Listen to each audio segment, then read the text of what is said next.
हाला फालि थावख्रि सावरि लुआ लुलायबाय फारा फारि हाला फालि थावख्रि सावरि उदां बोथोरनि सिउ सिउ बार बारनायाव गोसोखांदोंसै आंनि गोजाम गामिखौ गोदानै खुगा मेथाइ मिउजिक भिडिअआ नोंथांमोननि सेराव फैगासिनो दं। गामिनि थाइगिर फांसाया सिङाव तामुलपुर जिल्लानि नाग्रिजुलि हालामनि दाब दाब जायगाफोराव शुटिं खालामनाय खुगा मेथाइनि मिउजिक भिडिअआ नोंथांमोननि सेराव फैगासिनो दं। बर'नि हारिमुआरि बाख्रियाव बिहोमा होनाय आरो खुगा मेथाइखौ गोसारहोनाय थांखिजों रुंसारि रबिन्द्र दैमारि सुजुनाय नाग्रिजुलि हालामनि मोनसे समनि मुंदांखा रेडिअ महरगिरि बिपिन बर'नि रोजाबनाय आरो दिहुननायजों बे उदां बोथोरनि सिउ सिउ बार बारनायाव गोसोखांदोंसै आंनि गोजाम गामिखौ मिउजिक भिडिअखौ दिहुननाय जादों।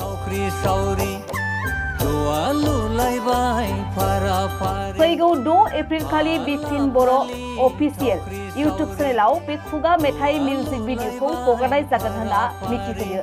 गोदानै सुजुनाय बे खुगा मेथाइनि मिउजिकखौ साफ्रोमबो रायजो राजाफोरानो अनसायगोन होनना मिजिंथिदों मेथाइ दिहुनगिरि आरो देंखोगिरि बिपिन बर'आ।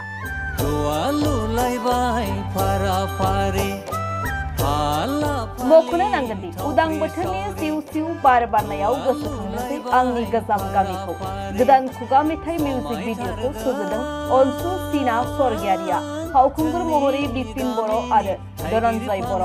मिउजिक भिडिअनि DOP DIN पोस्ट प्रडाक्शन एबा केमेरामेन आरो एडिटिं महरै नरेश्वर नार्जारिमोननि मददजों दिहुननाय जायो। दा जों दा मिउजिक भिडिअ दिहुनदों बे खुगा मेथाइखौ जोंहा रुंसारि आंनि लोगो रबिन्द्र दैमारि बिथाङा कम्प'ज खालामदोंमोन टिउनखौ। बिथांजों रायलायनाय लेखा सिगांनो रायलायदोंमोन आरोखि थैनाय सिगांनो बिथाङा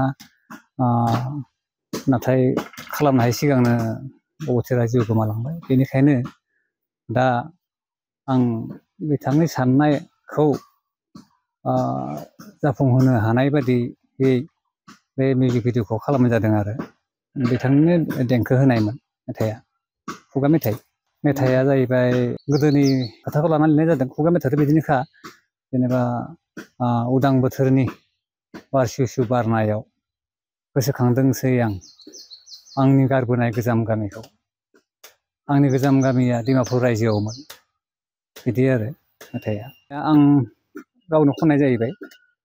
देंखोआथ' बिथां रुंसारि रबिन्द्र दैमारियानो होदोंमोन आरो जोंहा मिउजिकखौ कम्प'ज खालामबाय नै बाबु अनसुमा स्वर्गियारिया। आरो बेयाव दङ गोबां ग्रुप दङ जेनेबा गोदोनि बर'नि थावख्रि लुनाय ना गुरनाय बेफोरखौ लाफादेरनाय जादों। दा बेयावथ' गोबां आर्टिस्ट दङ दा बुंजोबनो हानाय नङा मुंफोरखौ। गुबै फावगिरि हिसाबै दा मेन माबायावथ' आंनो दङ। बेनिफ्राय आंनि गोदोनि माबाखौ दिन्थिनो थाखाय सासे जोंहा फंबाय बाबु धनन्जय बर' बिथांखौ लाफानाय जादों आरो बिथाङाबो दङ। मेथाइनि गेजेरजों मा फोरमायनो नागिरदों? मेथाइनि गेजेरजों फोरमायनाय खोथाया बेनो मा जोंहा खुगा मेथाइफोरा जोंनि उन जोलैयाव थालांथों बेबो आंनि मोनसे साननाय आरोखि। गोदोनि खुगा मेथाइफोरा खुगा खुगाजों बास्लायबोनाय जेब्ला खोथा दङ सोदोब दङ बाथ्रा भाव दङ बेफोरनो खुगा मेथाइआव हाबनानै थायो। जोंनि बर'नि हारिमु गासिबो बेरखांनानै थायो। हारिनि हारिमुखौ लाखिलांनाय बे मोनसे थांखि आरो। आदा बे माबा जि नोंथांमोननि जि बैसागु माला रिलिज जागोन?